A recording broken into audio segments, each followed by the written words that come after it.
আল্লাহ বলে, বান্দা তুই কোন রকম দুনিয়াতে আমার দেওয়া অল্পতে যদি খুশি থাকতে পারস, হাসরে তোর অল্প আমল আমি খুশি হয়ে যাব। তুই দুনিয়াতে আমার উপর রাজি থেকে আয়, অভিযোগ করিস না, আফসোস করিস না। দুনিয়াবি কোন ব্যাপারে আমার উপর নারাজ দেখায় মাথা ফাটাইস না। তুই আমি রবের সিদ্ধান্ত থেকে কোন রকম খুশি থেকে তুই কবরে ঈমানটা নিয়ে আয়। তুই দুনিয়াতে আমার উপর খুশি থাকবি, আমি রব বিনা হিসাবে হাসরে তোর উপর খুশি হয়ে যাব। আর জান্নাত তার জন্যই যার উপর আমি রব খুশি হব। বলেন না সুবহানাল্লাহ।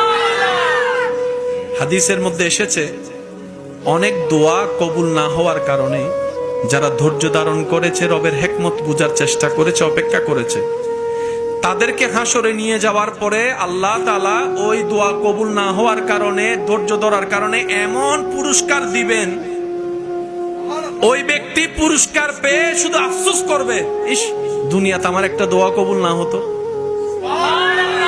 দুনিয়াতে যদি আমার একটা দোয়া কবুল না হতো, আজকে তো আমার নিয়ামত আরো বেশি হতো। সেজন্য মুমিন বান্দা কখনো লসে থাকে না।